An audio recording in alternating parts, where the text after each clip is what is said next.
Note from senior management: in April of 2018, Breitbart News held a town hall event that shed light on the dangers of big tech.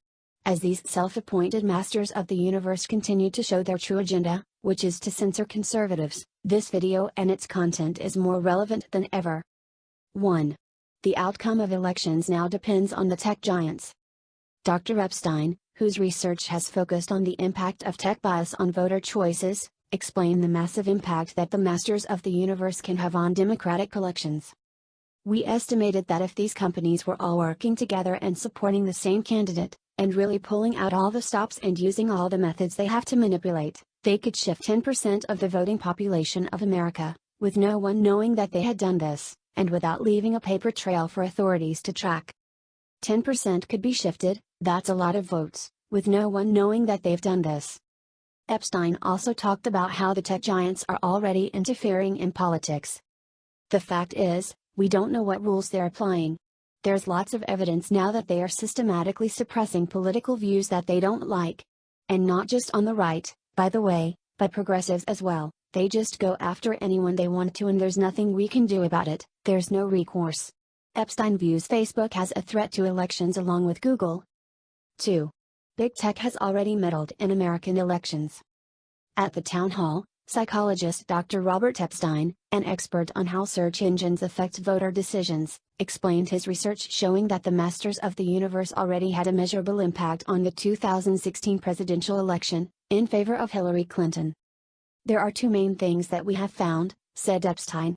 We came up with a monitoring system for monitoring search results on Google, Bing and Yahoo for nearly 6 months before the election in 2016. This story about our findings was broken by the Washington Post in early 2017, and here's what we found. We found that Google's search results favored Hillary Clinton in all 10 positions of those search results on the first page for almost all of those 6 months leading up to the election. Now that's enough to shift 2 to 3 million votes, at least, without anyone knowing that they have been manipulated. 3. We still know very little about who's responsible for censorship, and how it's done. Breitbart News senior editor-at-large and president of the Government Accountability Institute Peter Schweizer used the town hall to highlight the lack of transparency on the part of tech giants. Since his comments at the town hall, exclusive stories from Breitbart have shown some sunlight into the inner workings of Silicon Valley censorship, including Google and YouTube's manual interference in so-called controversial search queries including abortion and abortions, but much about tech censorship remains hidden from view. On the one hand, you have situations on YouTube where they shut down a site or say it is inappropriate, Schweizer said. That could be somebody at a relatively junior level at YouTube who just decides, I don't like what Dennis Prager's teaching is on Judeo-Christian values or whatever, it's offensive to me, so I'm just going to act in my capacity to censor it. They do that all the time.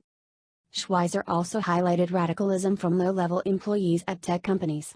Part of the problem is that it is not just a leadership issue, it's not just a problem of corporate policy, it's a question of Google employees or YouTube employees deciding to take matters into their own hands, he said. There are several proposals. One of the suggestions is that we should take Google's algorithm, make it a public utility. That's one of the solutions, continued Schweizer. That is an interesting idea. I do not know if that is the best solution. The other one is to require some truth in advertising, or some transparency, so we know what is in the algorithm. 4. Tech platforms aren't free, you pay them with your personal data. At the town hall, Breitbart News editor-in-chief Alex Marlow explained how big tech makes money. Selling our info is the correct answer, and that's what we're here to talk about tonight, said Marlow. You guys are not the consumers, you guys are actually the product. You guys are being sold, and it's being done completely clandestinely. Never in the history of the American Republic and really the Western world have so few unelected people achieved so much power and so much influence in such a short period of time, and they've done it almost entirely clandestinely and without free flow of information. They know where you are right now, and yet we don't even know their names. Dr. Epstein also highlighted how far Google goes to collect user data, including reading drafts of your emails before they've even been sent. All mails, outgoing, the ones you write, and incoming, no matter what email service they're coming from, they are all recorded, analyzed, every detail is put into your personal profile. Big news companies all use Google to run their email system, continued Dr. Epstein. All those emails are running through Google servers.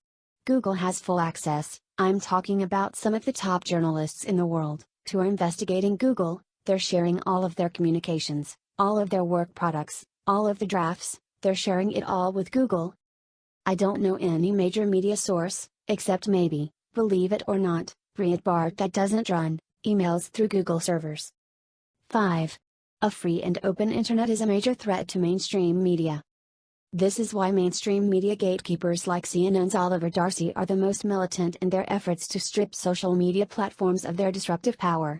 They are the people, after all, who are being disrupted. At the Breitbart News Town Hall, and Coulter explained how this disruption helped issues suppressed by the mainstream media rise to the fore. The internet is so important for getting news.